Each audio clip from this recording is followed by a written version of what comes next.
బీజేపీలోనే join అవుతున్నారు.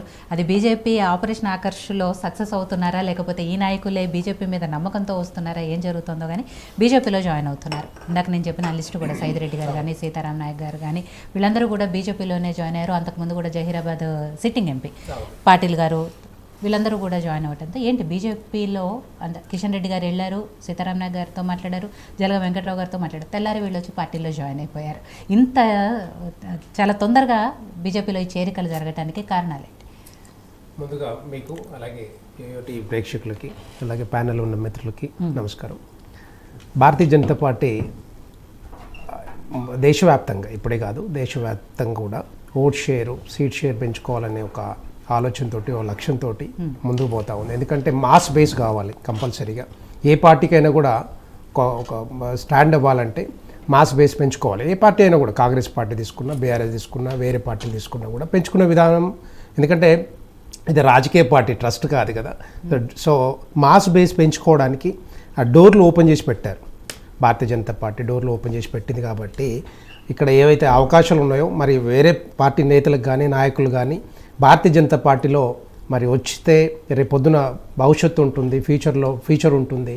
So గెలిచే అవకాశాలు ఎక్కువ ఉన్నాయి. ఇదేంటంటే పార్లమెంట్ ఎన్నికల్లో మళ్ళీ రాష్ట్ర ఎన్నికలు కాదు కాబట్టి పార్లమెంట్ ఎన్నికల్లో మరి భారతీయ జనతా పార్టీ మరి మోడీ గారి మీద ఒక అభిమానంతో రేపు డెఫినెట్గా మరి భారతీయ జనతా పార్టీ మళ్ళీ మూడోసారి ప్రధానమంత్రి మోడీ గారు అవుతున్నారు. అది అందరికీ తెలుసు కాబట్టి మరి ఇక్కడ భారతీయ జనతా పార్టీలో చేరితే తప్పకుండా భవిష్యత్తు ఉంటుంది అనే ఒక ఆలోచనతోటి మరి చాలామంది ముందుకు వస్తూ ఉన్నారు. డెఫినెట్గా తీసుకుంటారు. ఎందుకంటే ఎక్కడైతే అవకాశాలు ఉంటాయో ఎవరైతే మరి వద్దామనుకుంటున్నారో వాళ్ళందరినీ కూడా ఆహ్వానిస్తాం. ఈ మాస్ బేస్ పెంచుకోవడానికి అయితే తప్పకుండా చేస్తారు. ఇప్పుడు సైదిరెడ్డి గారు కానీ లేకపోతే మిగతా వాళ్ళు ఎవరైనా కూడా. కాకపోతే ఏంటంటే గెలిచే అవకాశాలు ఎక్కడెక్కడ ఉన్నాయో అన్ని సమీకరణాలు చూసుకొని వాటిని మరి చేర్చుకుంటా ఉన్నారు. నిన్న చేసిన వీళ్ళందరూ జాయిన్ అయిన ఢిల్లీలో పరిస్థితి చూస్తే. సో రేపు ఏంటంటే ఒకటి అప్కీ బార్ 400 పార్ ఏదైతే మోదీ గారి లక్ష్యం ఉందో ఆ లక్ష్యాన్ని చేరుకోవాలంటే మనం తప్పకుండా మరి అది ఎన్డీఏ కూటమి ద్వారా. అలాగే ఇప్పుడు 370 అది కూడా టార్గెట్ పెట్టుకున్నారు కాబట్టి భారతీయ జనతా పార్టీ ఆ విధంగానే ముందుకు అడుగులేస్తుంది తప్పితే.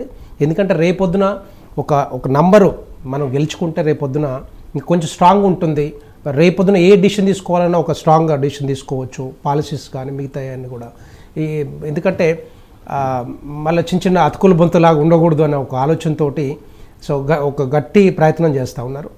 డెఫినెట్గా అది అవుతుంది కంపల్సరీ. ఎందుకంటే భారతీయ జనతా పార్టీ దేశవ్యాప్తంగా ఇప్పుడు మనకు 16 రాష్ట్రాల్లో అధికారంలో ఉంది.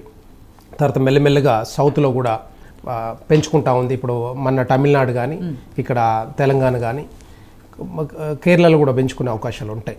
వెంకటరెడ్డి మీరు టార్గెట్లు పెట్టుకున్నారు 370 లేకపోతే 420 ఎన్నో మీరు టార్గెట్లు పెట్టుకున్నారు. ఆ టార్గెట్ కంప్లీట్ చేసుకోవడం కోసము చేర్చుకుంటూ పోతున్నారు, బాగానే ఉంది. ఇప్పుడు నిన్న చేర్చుకున్న నాయకులకు కూడా ఎంపీ టికెట్ కన్ఫర్మేషన్ మీదే మ్యాక్సిమం వాళ్ళు జాయిన్ అవుతారు. ఏ కన్ఫర్మేషన్ లేకుండా కూడా ఎవరు కూడా జాయిన్ అవుతారు. ఇప్పుడు నల్గొండలో సైదిరెడ్డి గారు జాయిన్ అయ్యారు. ఆయనకు నల్గొండ ఎంపీ టికెట్ కేటాయిస్తే మీలాంటి వాళ్ళ పరిస్థితి ఏంటి? గతంలో ఎమ్మెల్యే టికెట్లకి ఇలాంటి మీలాంటి నాయకులకు అన్యాయం జరిగింది. ఇప్పుడు ఎంపీ టికెట్లకి మళ్ళీ పక్క పార్టీ నుంచి వచ్చిన నాయకులకి ఇస్తే ఏంటి పరిస్థితి?